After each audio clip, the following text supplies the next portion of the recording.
Many moons before trains were roiling across the Great Plains, before cities were sprouting out of forests and deserts, there was a land that unknown to the newly formed United States.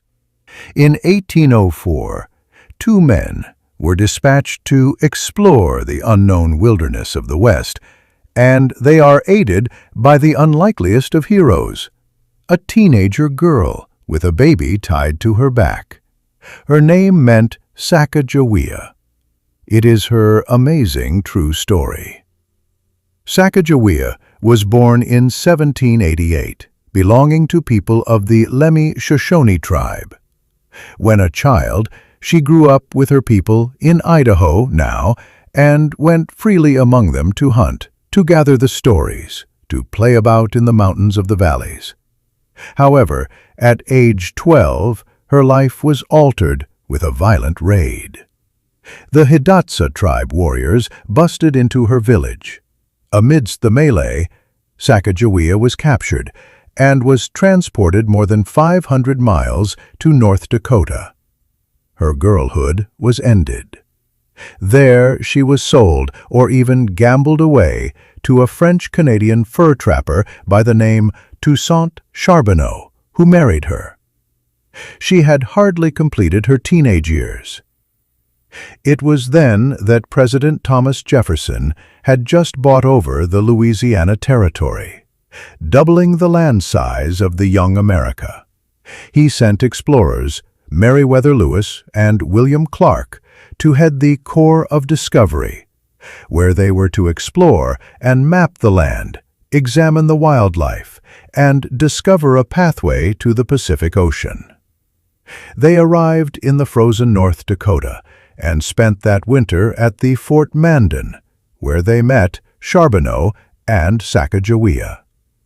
Blacks quickly recognized the value of Sacagawea, as she could speak both Shoshone and Hidatsa, and nothing in the world knew the native lands better than herself. Thus, when she was still just 16 years of age, in 1805, with her infant son Jean-Baptiste mounted behind her back, Sacagawea accompanied the Corps of Discovery. The trip was dangerous.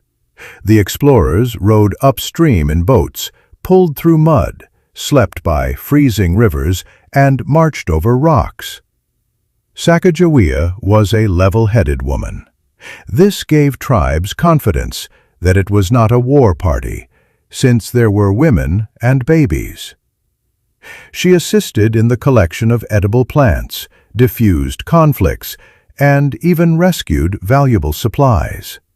It was Sacagawea, when the canoe capsized, who jumped into the river to save the journals, maps, and medicine of Lewis, so that she was risking her life to save the mission. She was the least trained and youngest, yet she proved to be one of the highly reliable members of the expedition. When the Corps came at last to the territory of Shoshone, they were sorely in need horses to cross the Rocky Mountains. Sacagawea volunteered, as she would speak to the chief.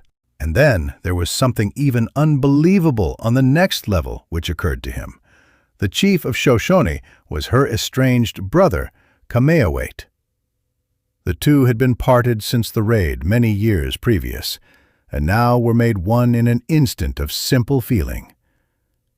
Due to Sacagawea, Lewis and Clark were given some horses, provisions, and an easy path through all types of dangerous stops. Her individual loss turned out to the most significant gain to the expedition. The Corps of Discovery finally set foot to the Pacific Ocean, in no small part to Sacagawea. In the process, she directed en routes, helped with landmarks, and even tribal politics. However, when it came to make a vote as to where the winter camp would be established, Sacagawea was allowed to vote, one of the earliest incidents in U.S. history where a native woman took part in a democratic decision with white men. The expedition came back in 1806. Whereas Lewis and Clark became famous, Sacagawea went on to live on with Charbonneau. History almost left her out of its memory, yet her place was never lost out of the minds of those who walked with her. Nobody is sure of the date of Sacagawea's death, but some sources report that she died at age 25, whereas others affirm that she grew up to live to be old among Shoshone. Her legacy is, however, continued. She has statues and even stamps, schools, and even a US dollar coin named after her. More to the point, she is recalled as a manifestation of power, wisdom, and silent courage. She was a little Native American girl with a child on her back and a future of a whole nation on her shoulders.